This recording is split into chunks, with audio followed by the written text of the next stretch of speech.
no mother and no father. He dressed in rags and begged his bread and slept in doorways. But he was happy, and he could do something wonderful. He could juggle. Every day, he would go to Signor Baptista's fruit and vegetable stall and juggle. He would juggle lemons, oranges, and even apples. Crowds would gather to watch, and when Giovanni had finished, they would buy from Signor Baptista. Then Signor Baptista's wife would give Giovanni a bowl of hot soup. It was a very good arrangement.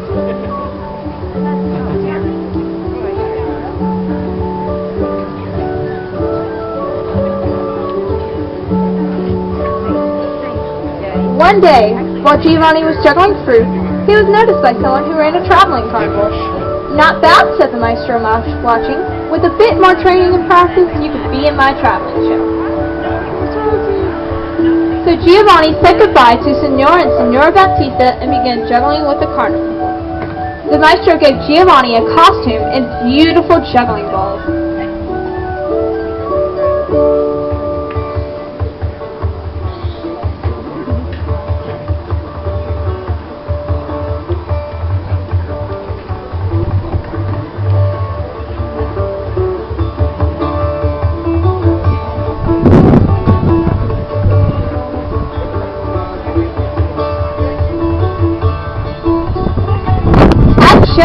Giovanni would get dressed, bow, and begin to juggle. He would start with his beautiful new red juggling balls, and then for something special, he'd mix in a blue. And then he would cry, and now for the sun in the heavens, he would shout, and then he would juggle a shining golden ball, and how the crowds would cheer.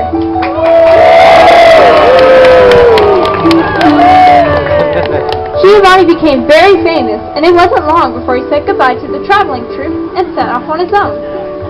Once, he juggled for a duke. Once for a prince. And it was always the same. And now for the sun in the heavens, he would shout, the golden ball would fly, and people would laugh and clap and cheer.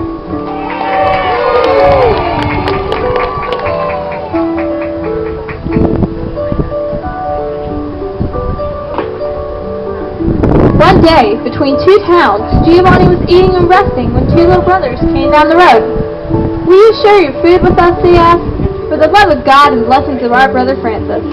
As the three men ate, the two little brothers told Giovanni of how they went from town to town begging their food and spreading the joy of God. As the three men ate, the two little brothers told Giovanni how they went from town to town.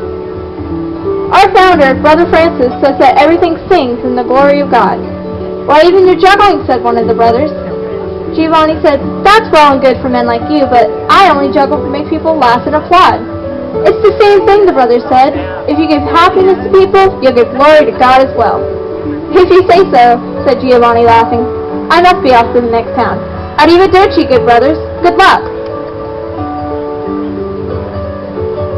Wherever Giovanni went, the balls would fly, and always the sun in the heavens, and wherever Giovanni went, the places of crowds would all be smiles, and the sound of laughter and cheers would ring through the towns.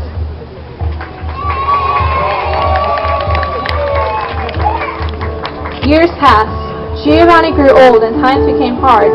People no longer stopped to watch. One day while juggling, Giovanni dropped the sun in the heavens. The people heckled Giovanni. He had to throw food at him. He had to run for his life.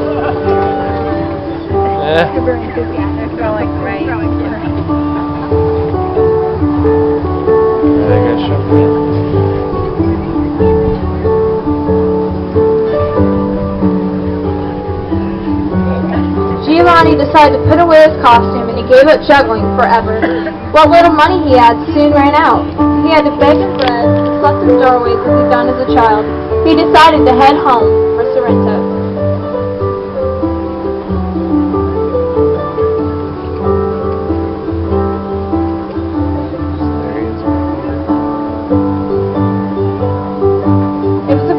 Night when he finally arrived. Up ahead loomed the monastery church of the little brothers. The windows were dark, wet and cold. Giovanni crept inside and fell into a heap in the corner. Soon he was asleep. It was music that woke him. Giovanni could scarcely believe his eyes. So much beauty. A long procession of people, all carrying beautiful gifts, was winding its way through the church. They placed their gifts in front of the statue of a lady and her child.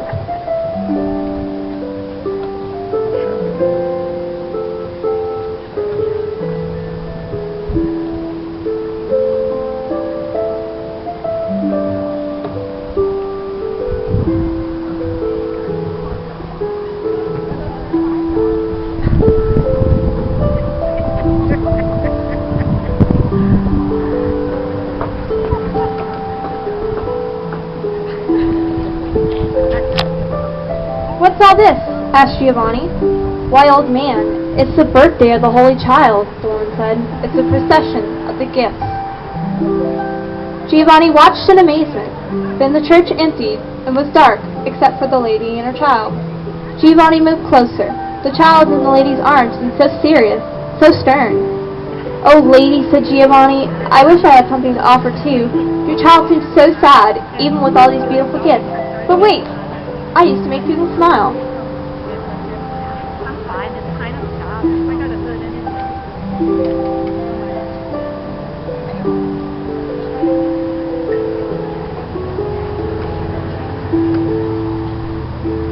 Giovanni opened the sack and shook out his old costume. He put it on and began to juggle.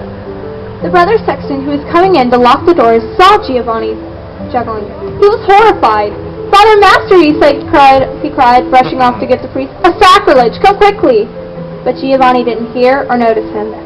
"And now," said Giovanni, smiling at the face of the child, "first the red ball, then the blue, and finally the sun in the heavens."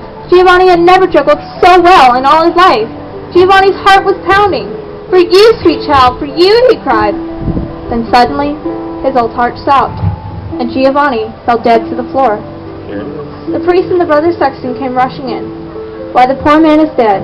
May his soul rest in peace." Turning, the brother sexton caught a glimpse of the statue of a lady and her holy child. He was shocked at what he saw. "Oh, Father," he said, pointing. "Oh, Father, look." The child was smiling, and in his hands he held a golden ball.